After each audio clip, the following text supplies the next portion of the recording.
science enthusiasts. My name is Jason Zakowski.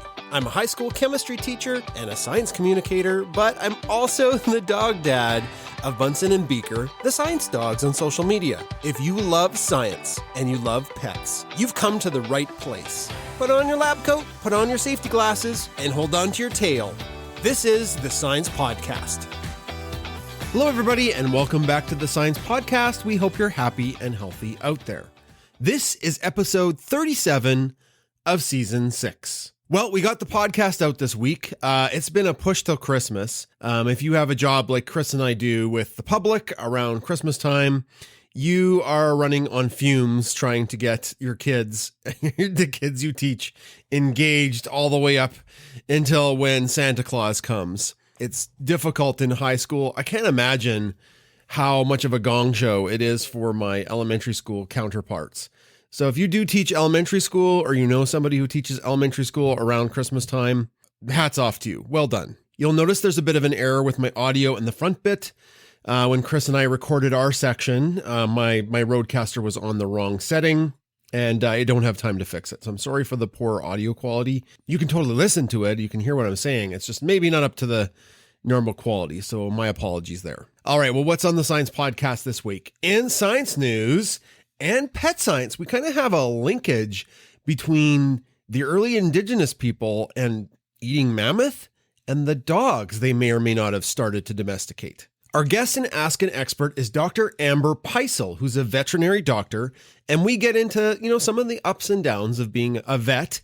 We love our vets. I mean, they saved Bunsen's life, the surgical team and the vet tech team, all of them. So we just wanted to highlight some of the goods and bads of being a vet doc, and Dr. Peisel does a great job of humanizing the profession.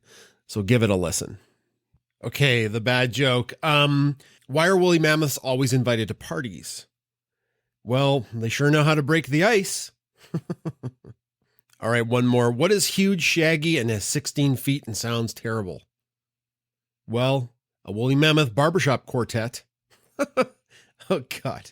All right, on with the show because there's no time like science time. This week in science news, we're going to go back 13,000 years to when the Clovis people lived across North America. It's a fairly significant discovery because scientists provided the first direct evidence that ancient Americans relied heavily on mammoths and other large animals for food.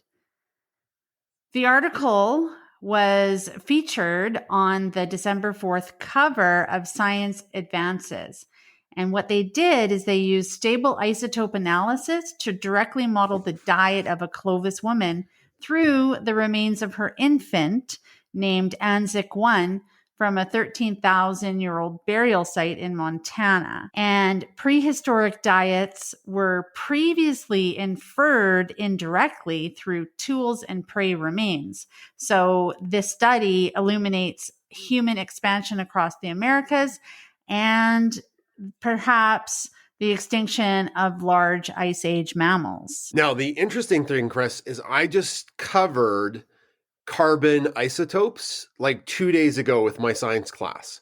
And that's what they used in the study. So they took the remains of this infant, analyzed the carbon isotopes, which is carbon-12 and carbon-13. Over time, those decay into carbon-14 and carbon-15. So just one more quick little science lesson. These isotopes indicate the type of food that you would eat, and they reflect your trophic level. They also give a picture of how much radioactive carbon you would have eaten, and they have a pretty good idea for what the signature would be in mammoth bones based on what mammoths ate. And they found that same signature in the little baby. So what do we know about the Clovis people, Jason? Like I said, they lived across North America 13,000 years ago. And up until really recently, it was assumed their diet was more a gatherer type society. They would gather herbs and berries and whatever they could get from the wild. It turns out they were deadly hunters. Anthropologists have long thought that was a possibility because the Clovis people were able to move and spread rapidly across the Americas probably because they were more hunters, and mammoth was widespread and would fill up an entire tribe if you were able to take one down. So you had way more food than using most of your day scrounging for berries in new areas that you were unfamiliar in. So previously, there were assumptions that small mammals were a part of their diet, a larger part, but it turns out that small mammals were a smaller part of the Clovis diet. And when they looked at the remains and different tools from that time, and the tools they found were giant hunting tools that you would use to take down huge game like a woolly mammoth. And as you mentioned, Chris, a large part of their diet came from woolly mammoth. The end result is about 40% of the diet of these people, the Clovis people, came from mammoth, and the rest were from things like elk and bison. Though the diet resembled something like a scimitar cat. So that's an extinct cat. That was a mammoth specialist. So the thing that ate the mammoth the most, the diet of these people resembled more so than other predators like wolves or bears. The researchers highlighted that the Clovis people probably used Eurasian hunting techniques, which included things like spear throwing, the bow and arrow, and drive hunting. And Chris, we are familiar with drive hunting in Alberta because that's a famous place in southern Alberta that's head smashed in buffalo jump, where the natives of Alberta, the indigenous populations, would basically drive the buffalo off cliffs. And if you could bring them down that way, you didn't have to spear them. So it was group coordination and communication was huge. Also, they were trappers and snarers too. So they brought all of these honed to perfection hunting techniques from Eurasia when the early Clovis people or their ancestors crossed that land bridge from Siberia. Another interesting part of the study is the ethical collaboration with the indigenous communities of Montana, Wyoming, and Idaho. And the tribal representatives really appreciated that inclusive approach and having dialogue, which allowed tribal concerns to be addressed. So the idea, I believe, was they found the remains, and in years past, scientists or museum folk would just scoop up that stuff and not necessarily take into account any of the feelings of the ancestors of the Clovis people, right? The grave was found in the remains were found in Montana. Mm-hmm. So that does highlight the importance of collaboration when doing heritage-related research. Now, I know you're a vegetarian, Chris, but I am curious what a mammoth steak might taste like. Oh, I'm not. But you have to think back to the Clovis people. It was a massive part of their diet, not unlike probably cows and pigs for people who are meat eaters in North America. Probably 40% of their protein or 40% of their calories might come from pig and cow meat. But honestly, this research definitely reshapes the perception about how Indigenous people thrived by hunting dangerous and dominant animals like the mammoth. Like that, think of it, Jason, a mammoth. Oh yeah, I would. If I saw a mammoth, I don't think I'd have the bravery to take one on. That's bananas. They're as big as an elephant, plus they're shaggy. They're like the snuffleupagus. Oh, I wouldn't want to eat a snuffleupagus. No. All right, folks, that's science news for this week. This week in pet science, we have yet another study that's come out that is pinpointing the point when the dog became our best friend. So what's going on with this study? Like, where'd this study come from, Chris? This study is from the University of Arizona, and it explores the interactions between Indigenous people and early dogs or wolves in America. Now, there's a little bit of a connection here because the last story we just did on the Clovis people was about 13,000 years ago. The study that we're looking at right now indicates some pretty close relationships between humans and canines dating back 12,000 years ago, which is 2,000 years earlier than previously known in the Americas. So We're getting back in time to the woolly mammoths, just like our last story. It's like time travel. It's like a time travel machine. I did do some other reading that there may be evidence that the Clovis people did have trained wolves or dogs, early dogs to help hunt mammoth. So we have a connection right there again. So this study does contribute to the broader understanding of the peoples of the Americas and their relationship with the canines. And in 2018, researchers unearthed a 12,000-year-old canine tibia at Swan Point, Alaska.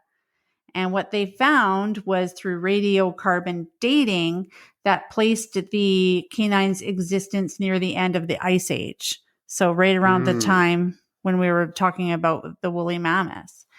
And furthermore, in 2023, another excavation uncovered an 8,100-year-old canine jawbone, also in Alaska.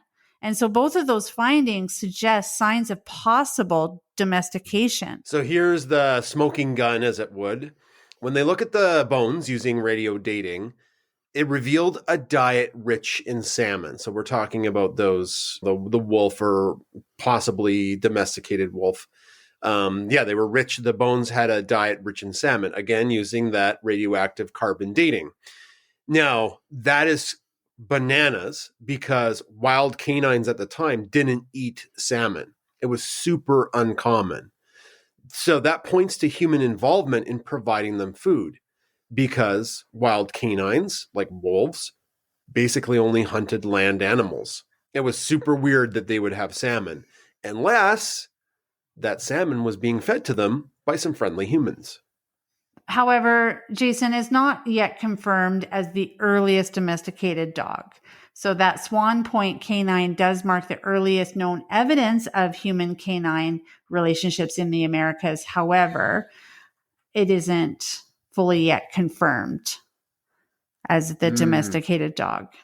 Genetic analysis suggests that the canines were behaviorally similar to dogs, but not genetically related to modern dog populations. So the modern dogs that we think of now.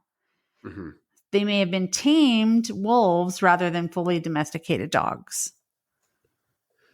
All right. So not necessarily started selective breeding of the wolves, but maybe there's some more friendly wolves that were fed salmon to hang out with those early humans, the indigenous population. So it could be the behavioral but not genetic alignment of the findings with modern dogs. So it's that behavior. Right. It was the start of the friendliness, not necessarily the structure. Mm-hmm. And then that friendliness may have been passed down. I love that. So what's the moral of the story, Chris? Because this is a short little study. Do we have a moral of the story? I think I have one, but you go ahead if you've got one. Be nice to dogs because they're all good dogs. I think the path to a dog's heart is through fish. Just like the path to your heart is through your stomach. Like smoked salmon? I would do anything for smoked salmon. You know the stuff we got from Costco? Yeah. Oh my God. It is like candy.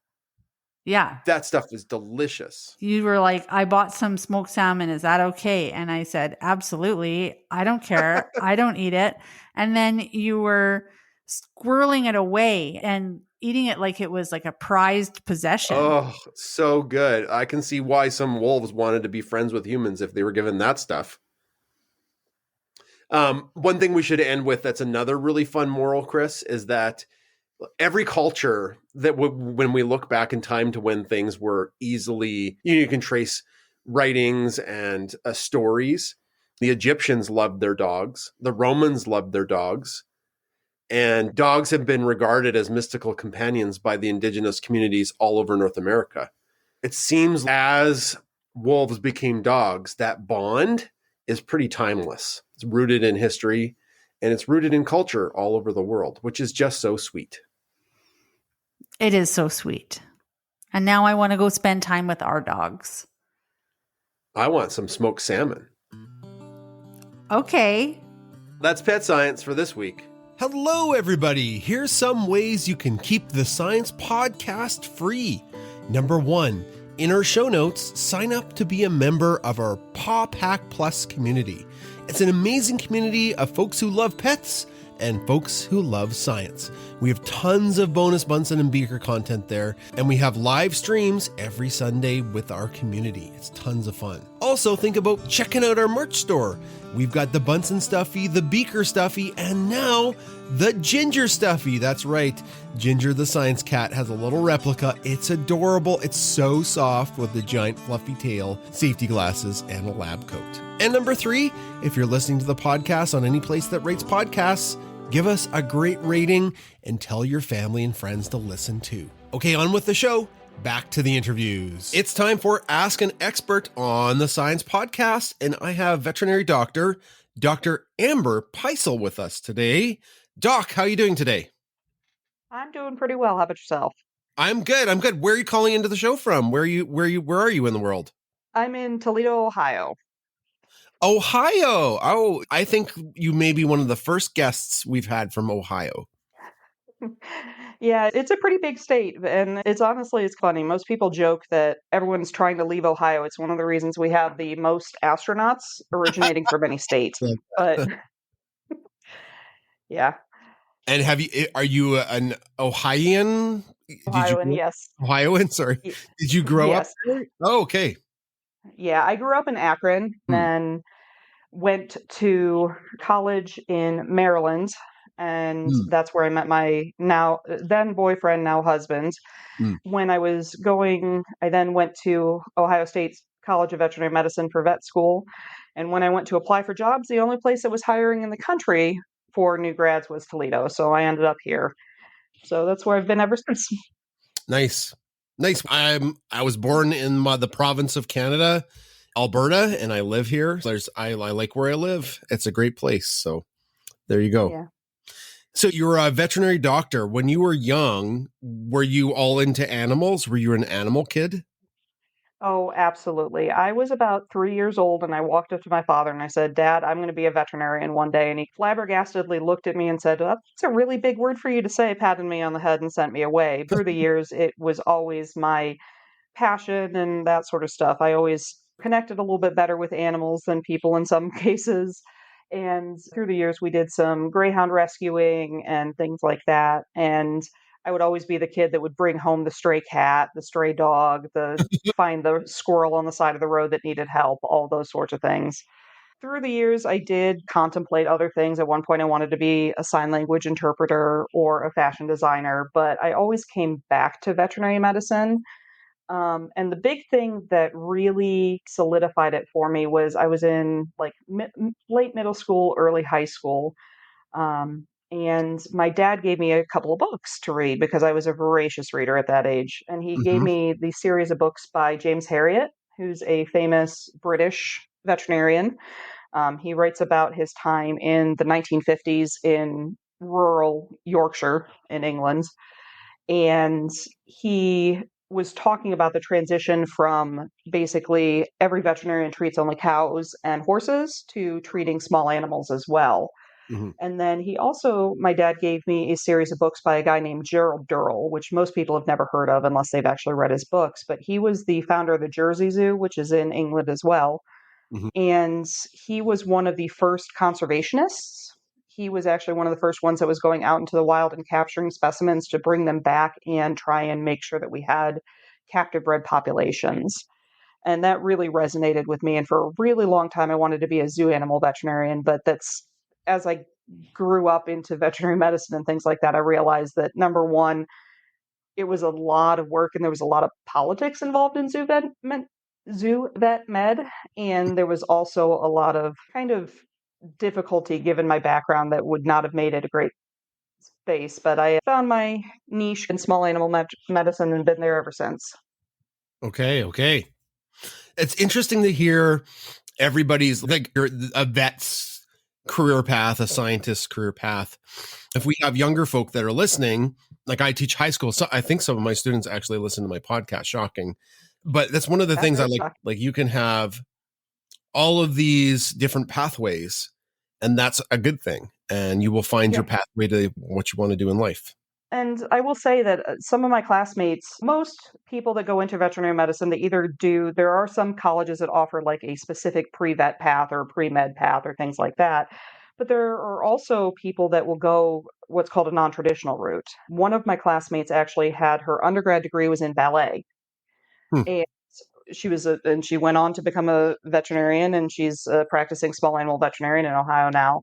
I had some classmates that went through the Army and served their 4 years and then came and had their schooling paid for by the U.S. Army and that sort of stuff, with the agreement that they would obviously go on to care for the military dogs and those sorts of things after that. Mhm. And the really wild thing that most people don't realize about veterinary medicine is it's a very broad field. It's not just clinical practice. It's everything from food safety. So any sort of meat, dairy, poultry product that you eat has been inspected by at least in the United States, by a veterinarian Hmm. somewhere along the way. There's also members in the FDA, the Food and Drug Administration, that help ensure that things like research and that are conducted ethically Mhm. and that the animals are cared for. There are veterinarians in regulation in that sort of stuff all over. And I think a big one that a lot of people don't realize is with this recent pandemic, the people that are primarily trained for that are actually not human doctors. It's actually veterinarians. We are actually trained in vet school for mass casualty events and things like that. And I actually went through an entire Oh, thing where I had to learn how to put a hazmat suit on and how to triage people in mass casualty events. And they actually did during COVID, which was yeah, definitely tragic for a lot of people. They actually yeah, called yeah. in veterinarians to help in hospitals in some areas. Mm. So, Is that, can it may be disturbing for people listening, but as a mass casual, let me start that again. A mass casualty event with animals, is that like, a flock of birds or whatever at a farm get some kind of flu and they all have to be culled? no, I'm actually talking about human mass casualty events. We were trained Oh, on oh, how I'm so to. sorry, Doc. I'm so sorry. I No, got that's my bears okay. crossed. No, no. So we do deal with things like that as well, like where there Mm, are avian influenza outbreaks and things like that, and having to figure out how to humanely cull flocks and that sort of stuff. But yeah. no, we are trained in how to triage people. Oh, So we're not considered first responders, we're considered second responders, but yeah. they train us how to do that. But a lot of epidemiology and things like that follow animals because if you think about it, COVID, from what we understand, came from bats. Yeah. Things like swine flu, avian influenza, most of the most of the pandemic and other problem diseases are actually what we call zoonotic. Yeah. So they are diseases that are carried from either from and or to people and animals. No idea. So I had no yeah, idea that was a training thing that vets got. That's very interesting. and it's something a lot of people don't realize that we are trained for a whole bunch of things. There was even at Ohio State when I was there, they have a combined what's called MD or not MD PhD. It's a DVM with a master's in public health, an MPH and DVM combined degree, because a lot of people that go into public health are actually veterinarians. I am just stunned. That's not something I was even on my radar. That's so interesting. Hmm. Yeah, and it's a lot of people get this, and there's a lot of TV shows that show small animal veterinarians, large animal veterinarians, exotic veterinarians, and the work that's what I do. And day in, day out, as I care for people's pets. And it is a very important part of veterinary medicine, but it's such a small part of it Hmm. that people see that's the general public only sees that part a lot of the time. They don't really see the full breadth of everything the veterinarians do on a daily basis. I have a friend who works for the FDA.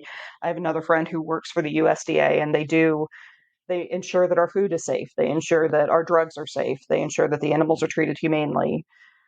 So, Do you think, Doc, that's because you're the public face of your profession? If I was to, I know there's people that work that aren't veterinarians. I know they exist and they work in various government agencies keeping things safe, but I couldn't name a single one of them unless they were a friend or family member. But I could name like 6 vets just yeah, and because it's you see them every day, right? Or they interact with your pets.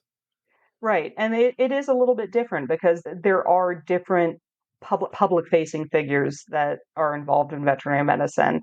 But and I think that's one of the things where trying to get people to understand exactly what veterinarians do, Mm. because people, as I said, there's a current bill in Colorado to try and create what's called a mid-level practitioner, similar to the nurse practitioners that we have for human medicine. Yeah. And basically what they're trying to do is make our veterinary nurses, which I call them veterinary nurses. Technically, the term is veterinary technician, but it's not they're still trying to figure out the best term for them. But veterinary technicians go through similar schooling to RNs. Hmm. And they are trying to create kind of mid-level profession to address a so-called shortage of small animal veterinarians. Hmm. But there isn't really a shortage of small animal veterinarians because the problem isn't a supply problem, it's a pay and adequate job protection kind of problem. Most of the areas that don't have veterinarians, either they don't have the infrastructure to support a full-time veterinarian, or they're in areas where it's very difficult to convince people to move. So it's in a rural area where you're going to have a veterinarian. Okay, you're a small animal veterinarian, but now you're on call 24/7, 365. For And that's, cows and horses oh, and during not calving. even necessarily, even for small animals, because a lot of states have rules that you have to have some sort of emergency coverage after Oh, right. hours They kind of for the merge pets. in an area where it's like hour or two drive to a big city kind of thing. Exactly. And a lot of that time, it's very hard to convince, especially new grads or non-established grads, to move to these areas because it's scary to be a new grad. It's scary Yeah. to go out there and push yourself out there, but it's also difficult because can we really support that veterinarian? Is there enough income? Is there enough to Hmm. support them to have a good life? And another big problem with it is the unfortunate cost of education for veterinary medicine. Now, this isn't necessarily a problem in Canada because a lot of that is more federally subsidized, but in the United States, the average veterinarian is graduating with somewhere in the range of $200,000 to $300,000 in student education debt. Yeah, that's enormous. That's a huge burden. And it is. And the problem is that when you are making, and it depends, COVID actually helped this a little bit, but when your starting salaries are on par with a RN, it's hard to justify being able to make those payments, and that sort of income disparity from the debt to income ratio is what they call it. And the hard thing is, if you want to start a business, having that education debt means most banks won't risk giving you loans. Okay, now we have a new grad who wants to go to a rural area, but they can't get a bank to give them money to start a business. So we're again stuck. So the It's problem is that, oh, sorry, go ahead. yeah, No, go ahead. yeah, the problem is that we have this kind of disparity where people in certain areas don't necessarily have options for veterinary care, but it's not because of a lack of people, it's because of other factors. We're Mhm. graduating more veterinarians every year than we ever have, and more people are going into small animal practice because it used to be that everyone was a large animal practitioner.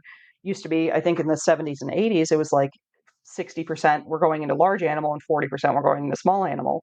Now it's probably closer to 80 to 90% are going into small animal. We have enough practitioners, it's just a matter of the distribution. People don't want to live in small towns. They can't live in small towns because of family or whatever. Mhm. It's a conundrum, and I don't think there's a simple solution to any of it, but it's definitely different from when I graduated because, as I said, when I graduated, there were 7 applicants for every job opening across the United States. And now you have 7 job openings for every applicant that's graduating. It is interesting to hear some of the challenges for Hmm. folks that listen to our show, are animal lovers. They listen to the science podcast for that reason. And a lot of our viewership or listenership is from the States. So it's good to hear those challenges of the profession. So I appreciate you bringing that up with us today. Yeah, and it's definitely something that's not an easy thing to talk about because no one likes talking about money, right? It's Yeah. uncouth and considered rude, but it's a reality of veterinary medicine that we can't ignore. We can't push it to the side. There is a disparity between what we are paying to become a veterinarian and what we are earning. If I could have easily gone into human medicine if I wanted to, but the joke is that we go into veterinary medicine because people are gross. When you're dealing with human medicine stuff and that sort of stuff, it's a little bit easier when you're dealing with a dog or a cat than it is with a person. in some people's mind. But Yeah. the thing is that I could have easily gone into human medicine. I would have probably had the same level of debt. But at this point in my career, I would probably be making 5 to 6 times what I am currently. Hmm. And Yeah. it's so there's also this the veterinarians used to be one of the most trusted professions in the United States. It used to be that everyone was your friendly neighborhood veterinarian and everyone was your best friend. And now there's becoming this push to see veterinarians as money grubbing. And it's not about money grubbing. It's not about that. It's about being able to pay our bills, paying for the medical equipment, paying for the medicines, paying for our employees, and all of those sorts of things. And it's hard because there are going to be situations where people can't afford the care for their pets, or we can't do the best medicine for whatever reason, and it makes it difficult. But I guess the biggest thing I'd want people to know is that it hurts us too when those kind of situations happen. It's not just on your side. Yeah, we've spoken before that, just advocating for folks who are thinking about getting a dog or a cat, just keeping your eyes open that serious medical injuries or disorders or diseases are incredibly expensive, and you need to either think about getting insurance for your pet or start saving. So our big social media accounts have been pretty transparent about that. And it goes over pretty well, but there's always a few people that it rubs them the wrong way. That are we being elitist and not letting people without money have pets? And that's maybe not the goal of that, but it's raising awareness that if you can't afford to take care of your pet, there's going to be hard decisions in the future. Yeah, and I can't say I've never met a veterinarian that would say bad things, because there's bad apples in every bunch and things like that. But I would say the average veterinarian will give you options. We're going to tell you best medicine. We're going to offer to do what is best for your pet. And if you're honest with us and say, hey, I can't afford this, or hey, is there some way we can do X, Y, or Z? The veterinarian's going to try and work with you, because ultimately we do get into this profession to help pets. We're not trying to cause problems or those sorts of things. We're just trying to help the animals as best we can. So I think that's one of the biggest things is I tell people, just be honest with your veterinarians. In general, we're not going to judge you. I can't make guarantees for everyone because I'm not all powerful that way, but we won't judge you. We're going to do what we can to help you. Mm-hmm. So that's good. That's a really good thing to let people know. It might take some of the stress away for folks that are in a bit of a financial bind. I like that. yeah, and it is well. And I grew up when we had money and we didn't have money, and there were various times that things were different and difficult for some people in my family. And there were times where our pets didn't necessarily go to the vet as often as they should. And I know that now, but there was nothing I could do about it as a kid. But Mm-hmm. I know that our veterinarian, when they would come in, would treat them the same way as they would treat anyone else. And that's my goal for everyone is I'm going to treat your pets the way I would want me and my pets to be treated. Yeah, I like that. And sorry, excuse me. I'm getting over a cold. I apologize for my voice. It's fine. Good kind of like segue perhaps into some of your time working in ER, because that's, I believe, where you started your career. Yeah, Yeah. so I spent the first year out of school at the local ER here. Mhm. And it was definitely challenging because it's not at all what I was anticipating. I was anticipating going into your traditional small animal practice, see your pet given vaccines, maybe deal with an ear infection or things like that. And Toledo is basically a suburb from Detroit. So we're not urban, we're a suburban area, but we do still see a fair amount of injuries and things like that. And I think it was definitely a struggle going into ER for a number of reasons for me. But the biggest struggle was not being able to anticipate anything, because you could be sitting there 1 minute and the next minute you have 5 patients that are all critical and you need to see them right away. Mhm. I learned a lot, and I learned how to triage and how to care for those really critically ill pets. But the biggest problem for me, is, especially as a new grad, was I didn't get to see any healthy pets. There was no such thing as a healthy pet at the ER. It was all, okay, I have this raging ear infection. That was probably the best case scenario, was I have a skin infection or a cut or an ear infection. But it went all the way to serious illnesses like parvo, canine parvovirus, which unfortunately can be deadly for puppies. Yeah. And things Right. like hit by cars, or I even saw a dog that had gotten shot in the spine, things like that. And it was very difficult for me because there was while we had happy moments, it was mostly very dark. Mhm. And that it made it challenging. I loved getting to know my mentors and getting to learn as much as I could, but it just wasn't for me. And I applaud all of the veterinarians out there who are emergency veterinarians, because I know it's not for me and it's not what I want to do for the rest of my life. So That's good you were able to identify that. I know yeah, I know veterinary medicine has a very high percentage of things like depression. And just to give everybody a warning, the suicide rates are higher in people yeah, who are vets. And I can't imagine the stress level of working in a pet, like an ER for animals, where some days are just everything's a rush and every patient is critical.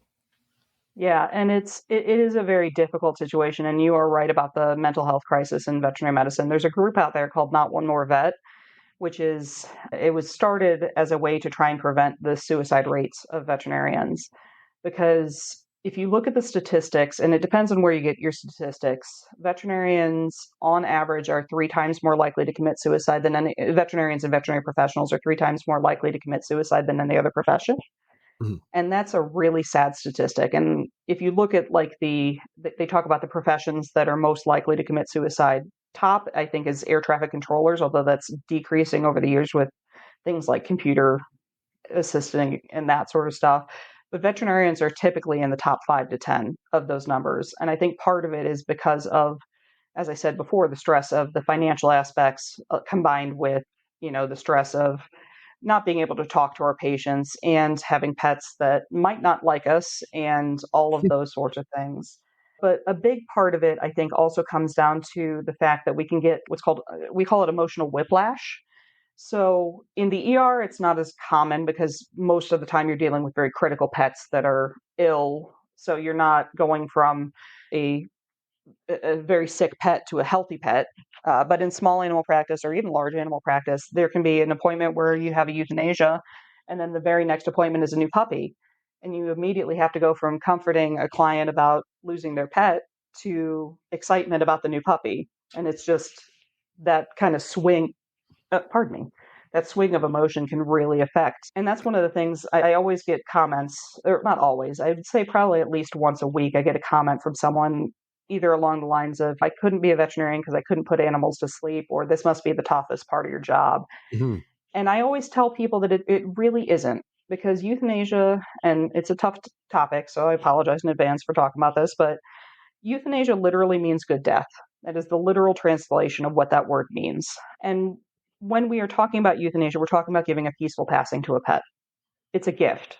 It's Mhm. something that we can provide them, that we can help them ease suffering, and whether that's physical or mental. And that's another controversial thing, is if we have pets that are having severe behavioral issues or that are severely stressed and things like that, which we don't have the time to get into here, but it's definitely something that is challenging, because you have to figure out as a veterinarian where your own line lies as to what constitutes a quote unquote valid reason for euthanasia. But in my mind, it is a gift. It is something that we can give a pet, because there are a lot worse things than just slipping away into sleep surrounded by your family.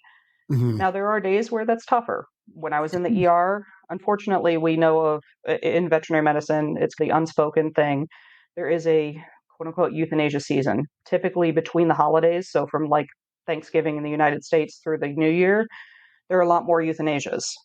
There are a lot of theories as to why that is. But I remember one of the days when I was working at the ER, I worked a 10-hour shift and ended up with 12 euthanasias in a Wow. 10-hour shift. Hmm.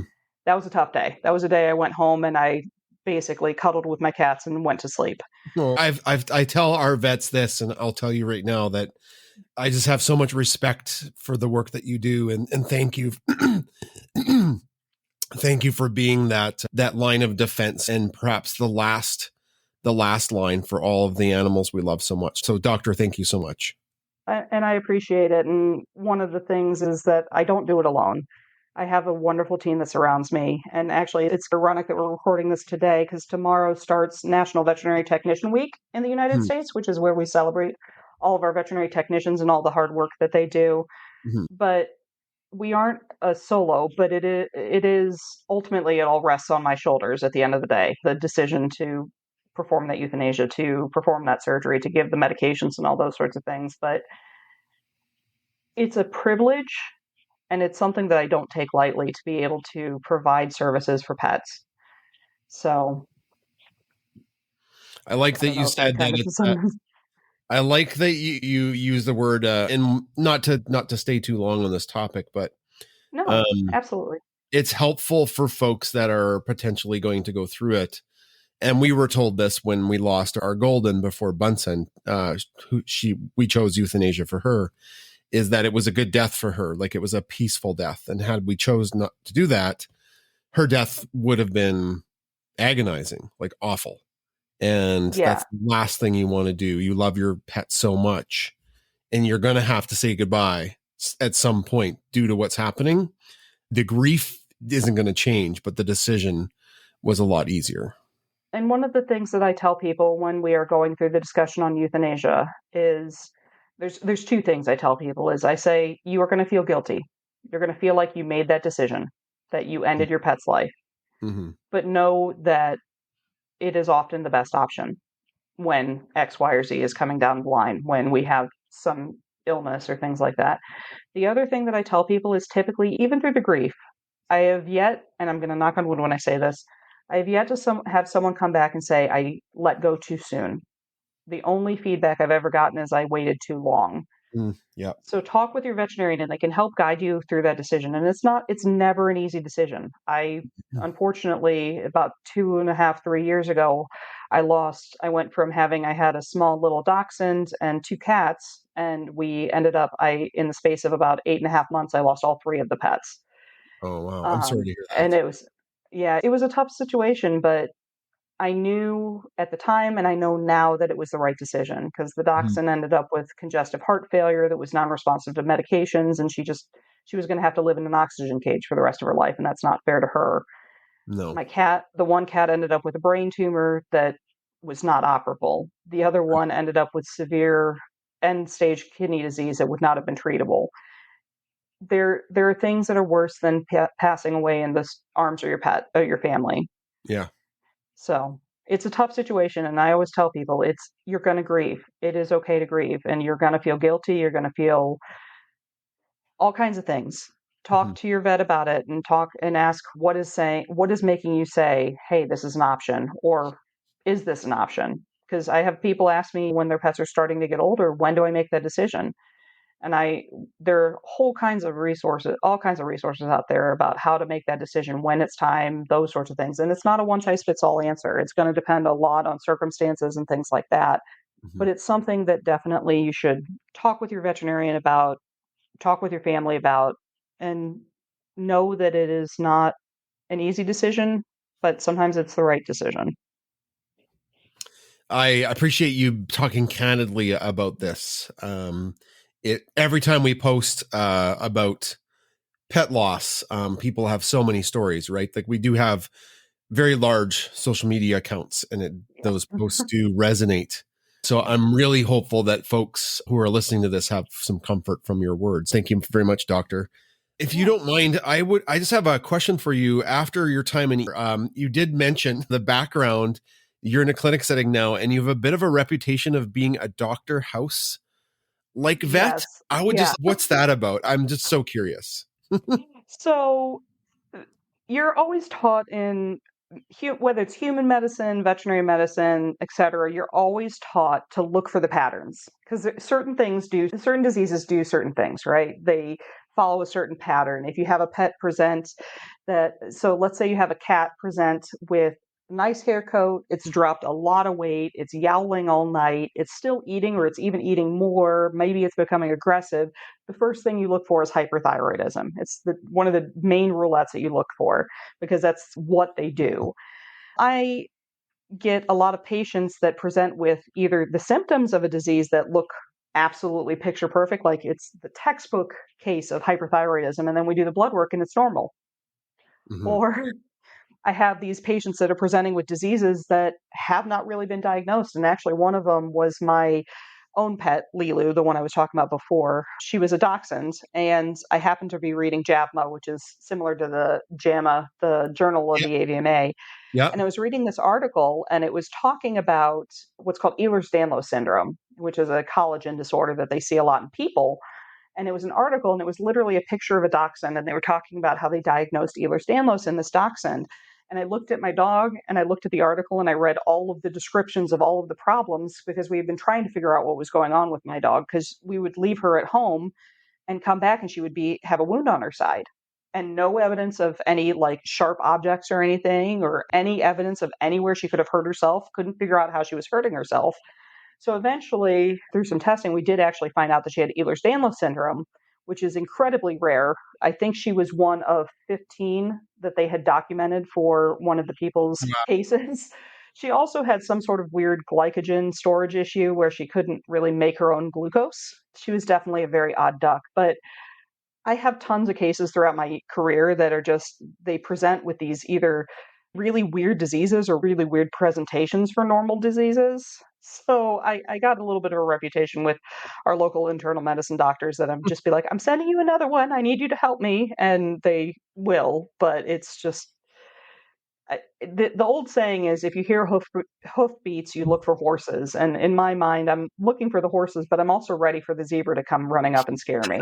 So Something from left field. exactly. Very cool. Do you think like some of it, do you think it's luck? Like you've just rolled the dice and you've got a bunch of 20s in a row? I would say I'd have to say those would be ones. I am Oh, a D&D ones. nerd. Okay. Those would be crit fails. Oh, sorry, I got my D&D backwards. Yeah, Yes, critical. yeah, they're crit fails. Yeah. Crit fails are they're really like you're stumbling upon things like that. But I think it's also just that we're becoming more in tune with animals and are doing more kind of baseline diagnostics to find some of these weird problems. Mm. Human medicine has been advancing very quickly over the past 20 or to 30 years. And even in the past 10 years since or almost 15 years now, that I've been practicing, veterinary medicine has been advancing. And I think we're starting to recognize the value of like preventative or screening blood work. And we're Mhm. finding more problems. So then we can chase down more problems and figure out exactly how common is X, Y, and Z and those sorts of things. So I think part of it is that, but I think also part of it is just luck of the draw that I just happen to end up with the weird cases. I don't know if you know the story of Bunsen and what happened to him, our Bernese Mountain Dog. Didn't he have a echinococcus? Was that what it Yeah, was? Echinococcus cyst. Yeah, and he may be the Which is only really crazy usual. rare, right? Crazy rare. Mhm. And he may Well, be. We were told he may be the only dog in all of Western Canada to present with that, and by far the only dog with one that large because it was 10 pounds when they removed it. yeah. And I remember following along with his case, and I'm going, oh no, they had to do a splenectomy. Oh no, that's not good. And Yeah. then you came up and said it's a echinococcus, and I'm like, I remember learning about that in parasitology because so one of the weird quirks is that when they are testing certain meds, so echinococcus is a tapeworm, Yep. and when they test tapeworm preventatives, they test it against echinococcus because that's the hardest one to treat. Yep. And but I remember they're like, oh, you'll never run across this. You'll never find a case of echinococcus. It's not, we don't see it. Our So the fact that surgeon, you had that, yeah, like surgeon is like this brilliant, very respected surgeon that saved Bunsen's life. Love this guy to death. And he's like, yeah, everybody was asking me like, what is this? And we're like, I have no effing idea. That's what he said. So that's what he wrote down because they sent it away to get tested in the lab. And that's what he said he wrote down. I have no effing idea what this is. hey, And it took the university, like the vet program, the researchers there like a month to identify it because obviously they would have went through a bunch of cancerous screenings and it would have come back negative. yeah, it's a very unusual diagnosis. It's, from what I remember, it was something that was found in, I don't want to say this phrase, but third world countries and places with poor sanitation is more where you find it from eating bad meat and those sorts of things. The fact that he had that is just I'm still flabbergasted. That's the Yeah. first case I've ever heard of. And I follow a lot of weird veterinary blogs and things like that. So it's definitely, I'm sure your surgeon will be writing it up in some journal or something at some point. So we're told. Yeah. So we're told. I appreciate this leading into the Bunsen story. It's something our fans they just can't get enough of. I have to say I have a soft spot in my heart for Bernoulli and the Bernoulli and Ginger mauling. Oh my God. They're so funny. We don't It's know. We don't adorable have to watch footage of it. We don't have footage of it, but now it's like they canoodle, like they lay on the ground and Ginger gets close to him and nuzzles him and Bernoulli licks him. Bernoulli licks her and then nibbles her. So we don't know if that's a mauling because I'm not sure what their relationship's turning into. It's very odd. Sometimes there are no thoughts, only vibes, and you just got to go with it. That's what's happening. I so appreciate you giving up some of your time to talk about your vet practice and some really powerful words of wisdom around tough subjects. We do have 2 standard questions we ask all of our guests about. One is for them to share a pet story from your life. And that may be preaching to the choir, but I was wondering, Doc, if you have a memorable pet story you could share with us.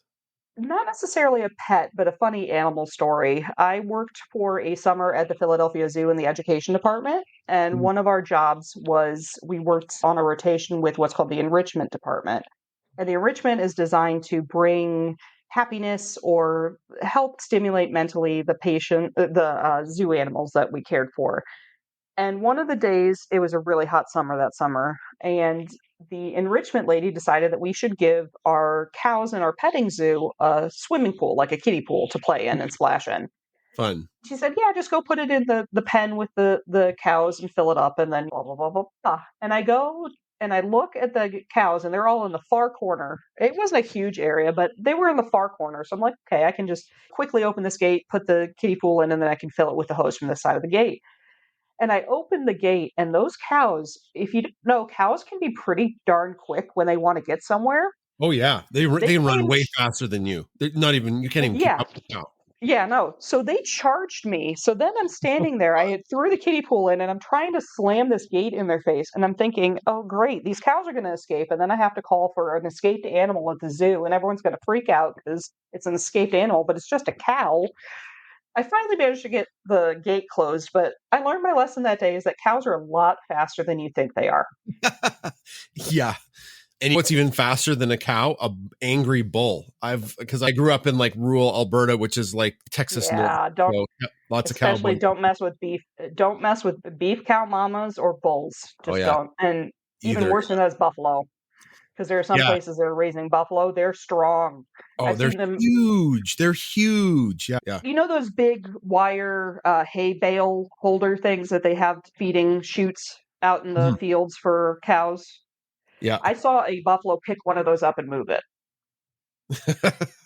Those things weigh like 1,000 pounds. Yeah. Don't mess with cows. That's a great animal/pet story. And then the last thing we challenge our guests with as we wrap is to share a super fact with us. It's something that you know that when you tell people blows their mind a bit. And I was wondering if you had a super fact for us, Doc. I actually do. Do you know why calico cats are almost always female? I know they're almost all female, but I don't know if I know why. Okay. And it's specifically calicos. Torties are also in this, so tortoiseshell cats are also in this, but it's more calicos. So it has to do with genetics. And when you have a calico cat, typically what they do is they have 2 X chromosomes. One of them codes for either the brown or black tabby colors, and one of them codes for the orange tabby colors. And then what happens is our body can't have cells that have 2 X chromosomes activated because that's just extra chromosomes and that doesn't work. You have too many genes active. So what our body does is when we are fetuses and developing, it'll randomly turn off an X chromosome in each cell. So it depends on which X chromosome gets turned off as to which color is predominant on that patch of fur. So you'll have some that are orange, some that are tabby. But then how do you get the white color? They also have a gene on a different gene that turns off color entirely that leaves the white patches. So in order to have a calico cat, they have to have 2 X chromosomes. So you have basically each cell has a chromosome that is either active for the orange color or the black color, but then they can also sometimes have that third option, which is no color at all. And it's really interesting because then if you have a male calico, which I actually have seen too in my career, again, going back to that Dr. House thing, they are XY males. So they have a double X chromosome, which they shouldn't have. Oh, interesting. I love that. Genetics in animals is so cool. It is. And it's really interesting. The other interesting thing is that every cat or kitten in a litter can have a different father. Oh my goodness. Is that similar with dogs too? Like dogs can have. Yeah. Yeah. Yeah. Yeah. It just depends on what all that happens. So it's why you can have some puppies that look nothing like mom and look nothing like who you thought dad was. Oh my goodness. Yeah. Bernoulli's dad what looks like a bit of a mush brain. So there you go. I have one of those too, currently. Oh. Oh yeah. She's got 3 brain cells, and every once in a while she'll run into a wall and knock one out, and then she'll grow it back over a couple weeks. But she's a good girl. Golden Retriever. Beaker, our golden, is such a sweetheart. We love her so much. Yeah. It's hard to get upset with mush brain dogs because they just try their best. They do. They try so hard to be good. They just can't help it. Thanks for the genetics lesson. That was a cool super fact. Doctor, thank you so much for giving up your time to talk with us. Again, I want to thank you, and I'm sure everybody who's listening wants to thank you and vets for doing the work that you do to protect and care for our pets. When we need your help, vets are there, and I just can't say enough about how thankful I am for the care that our dogs got and for the work that you and your fellow colleagues do. I appreciate it a lot, and it's, as I said, it's a privilege to be able to care for people's pets. So I just think whatever deity exists that I get to do this on a daily basis. That's it for this week's show. No family section. We're all a little burnt out. Adam is wrapping up university, so he's busy. We are trying to keep our heads above water. So this is a bit short and sweet podcast this week. Special thanks, of course, to our guest, Dr. Amber Peisel, and to our Paw Pack community for supporting us. One of the perks is you get your name read at the end of the show. Take it away, Chris. Bianca Hyde, Mary Ryder, Tracy Domingue, Susan Wagner, Andrew Lynn, Helen Chin, Tracy Halberg, Amy C., Jennifer Smathers, Laura Stephenson, Holly Burge, Brenda Clark, Anne Uchida, Peggy McKeel, Terry Adam, Debbie Anderson, Sandy Breimer, Tracy Linebaugh, Marianne McNally, Fun Lisa, Shelley Smith, Julie Smith, Diane Allen, Brianne Haas, Linda Sherry, Carol McDonald, Catherine Jordan, Courtney Provin, Donna Craig, Wendy, Diane, Mason and Luke, Liz Button, Kathy Zerker, and Ben Rathert. For science, empathy, and cuteness.